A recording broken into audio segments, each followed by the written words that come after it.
I'm Julie Bartkey with Senate Update. The stage is now set for the budget work that will take place following the Easter Passover break. The Governor, House, and Senate have now each released their budget targets. Here is a look at the budget targets set by the Senate. As you can see, the largest appropriations are in the areas of K through 12 education and also health and human services.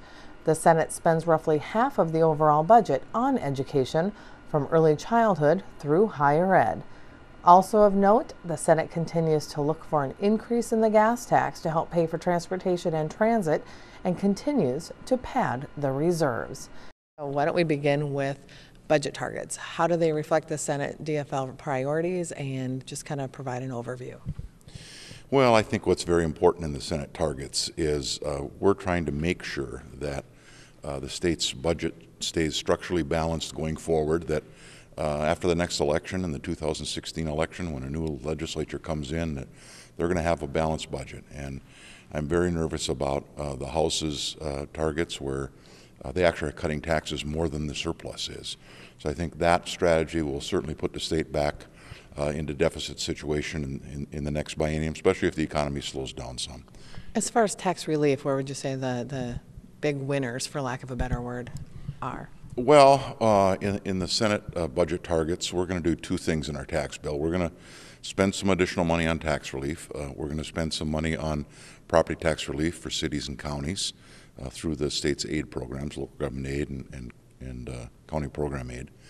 And there's one accounting shift that we want to fix in the tax area that spends a couple $100 million. It was done back in the 80s.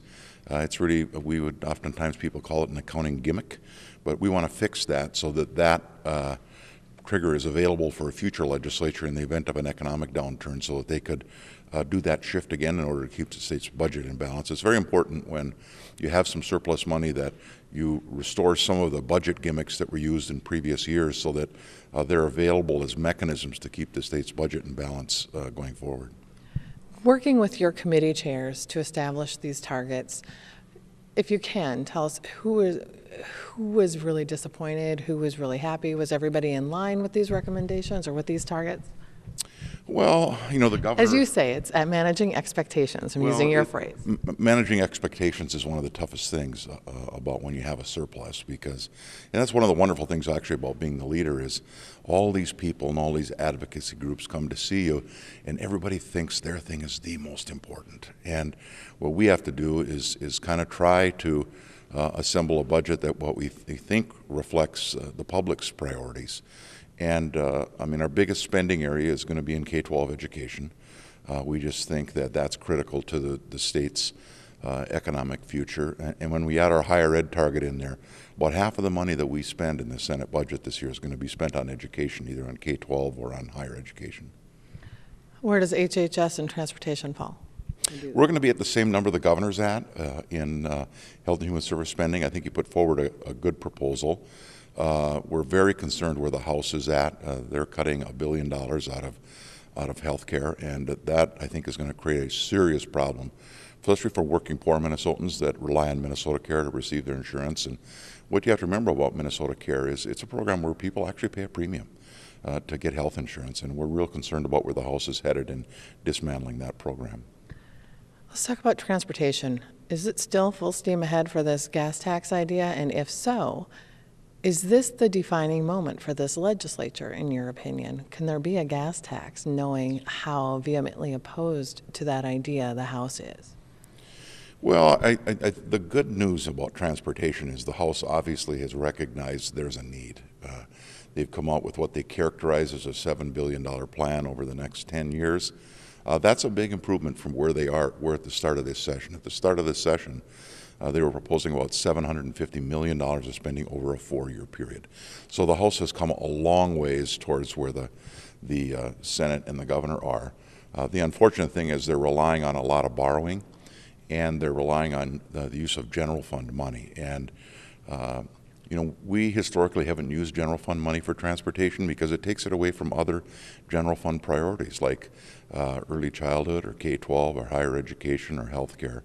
So we've always tried to avoid using general fund. I think I have a bit of an educational process, I think, to go through with a lot of the newer members, and especially the newer House members, that if you go down the road of using general fund money for education or for transportation, it'll never hold, because you know, the next legislature will come in with their priorities, and if you're reliant on general fund money for transportation, it's something that can always be delayed. And things like nursing homes and education are always going to be more important to the public. So you might be able to cobble together some transportation money for one biennium using general fund, but the state's transportation challenges are much larger than a 2-year problem. So we really need to have some additional revenue in the constitutionally dedicated gas tax account. And what people need to remember is when you buy your license tabs or pay a sales tax on a vehicle, or you buy gas at the pump, the gas tax there, those 3 revenue sources are constitutionally dedicated for transportation. So they can't be used for anything else. So people just need to remember, if we do get around to raising the gas tax this year, it's going to be spent on roads and bridges, because constitutionally it has to be. Finally, Senator, the Republicans will argue that more of this surplus should have been sent back to Minnesotans in some form. What's your response? Well, I think the Senate budget, as you see it, we're going to spend less than the governor. We're going to cut taxes less than the House. We're going to put more money to the budget reserve than the House did. And I think it really is kind of a middle-of-the-road approach. And I think the public's going to be very comfortable with where the Senate is at.